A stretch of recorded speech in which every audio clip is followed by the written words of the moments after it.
கோவை மாவட்டம் சிங்காநல்லூர் தொகுதியில் எதிர்க்கட்சி தலைவர் இபிஎஸ் பிரச்சாரம் மேற்கொண்டு வருகிறார். அதன் நேரடி காட்சிகளை தற்போது பார்க்கலாம். அப்பொழுது ஒருவர் சொன்னார், நடந்து போயிட்டு இருக்கும்போது யார் நம்மை வெட்டுவார் என்று கூட தெரியவில்லை, அந்த அளவுக்கு ஒரு மோசமான நிலை வந்துவிட்டது. அதுக்கு காரணம் போதைப் பொருள். அந்த கஞ்சா போதைக்கு அடிமையாகின்றவங்க அவர்கள் என்ன செய்வார் என்று அவர்களுக்கு தெரியாது. அந்த அளவுக்கு கஞ்சா போதையினுடைய வீரியம் அதிகமாகிவிட்டது. ஆகவே திராவிட முன்னேற்ற கழக அரசு அதை கட்டுப்படுத்த தவறிவிட்டது.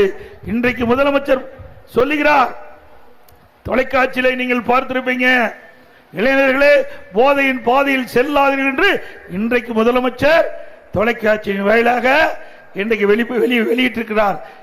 இதை அனைத்து இந்திய அண்ணா திராவிட முன்னேற்ற கழக பிரதான எதிர்க்கட்சி என்ற முறையில் சட்டமன்றத்தில் நாங்கள் பேசுகின்ற பொழுது அப்பொழுது நடவடிக்கை எடுக்கப்பட்டிருந்தா மாணவர்கள், இளைஞர்கள், பொதுமக்கள் இந்த போதையிலிருந்து காப்பாற்றப்பட்டிருக்கலாம்.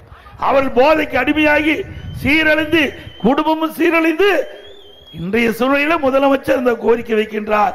ஆக இப்படிப்பட்ட முதலமைச்சர் தொடர வேண்டுமா? அது மட்டுமல்ல, திராவிட முன்னேற்ற கழக ஆட்சியில் போலீஸுக்கே பாதுகாப்பு இல்லை. 6 மாசத்துல 6 காவலர்கள் கொலை செய்யப்பட்டிருக்கிறாங்க. இன்றைக்கு தமிழ்நாட்டில் காவலருக்கே பாதுகாப்பு இல்லாத ஒரு சூழ்நிலை இருக்கின்ற பொழுது மக்களுக்கு யார் பாதுகாப்பு கொடுக்குது? இனி தமிழகத்தில் மக்கள் தாங்களாகவே பார்த்துக் கொள்ள வேண்டும், பாதுகாத்துக் கொள்ள வேண்டும். திமுக ஆட்சி இருக்கின்றவரை அண்ணா திமுக ஆட்சி மனதுடன் சட்டத்தை ஆட்சி நடைபெறும்.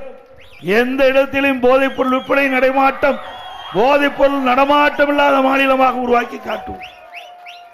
அது மட்டுமில்ல, இன்றைக்கு கொங்கு மண்டலத்தில் அண்மை காலமாக நான் பார்த்துட்டு இருக்கிறோம்.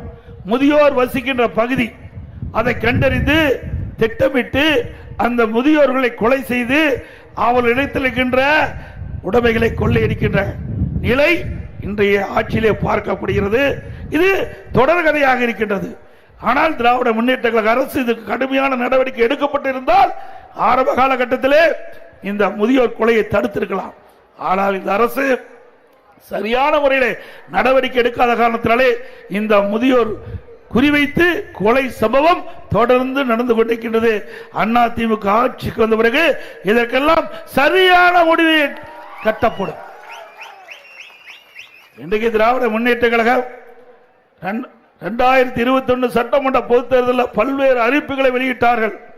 குறிப்பா திராவிட முன்னேற்ற கழகம் ஆட்சிக்கு வந்தா சொத்து வரி உயர்த்தப்பட மாட்டாது என்று ஒரு வாக்குறுதி கொடுத்தார்கள். அப்படியே நடக்குது இந்த ஆட்சியில். வீட்டுக்கு 100% வரி உயர்வு, கடைக்கு 150% வரி உயர்வு, குடிநீர் வரி உயர்வு, குப்பைக்கு வரி உயர்வு. அது மட்டுமல்ல, இன்றைக்கு ஆலோசனை கூட்டத்தில் தெரிவிக்கப்பட்டார்கள், ஆண்டுக்கு 6% இந்த வரிகள் உயர்த்தப்படும் என்று. போன ஆண்டு வீட்டுக்கு 100% உயர்த்தப்பட்டது என்று சொன்னால் இந்த ஆண்டு 6% கூடுதலாக வரி விதிக்கப்பட்டு 106% வீட்டுக்கு வரி செலுத்த வேண்டும். கடைக்கு போன ஆண்டு 150% உயர்த்தினார்கள். இந்த ஆண்டு கடைக்கு வருகின்ற பொழுது 159% வரி கட்ட வேண்டும். இப்படிப்பட்ட ஆட்சி தேவையா?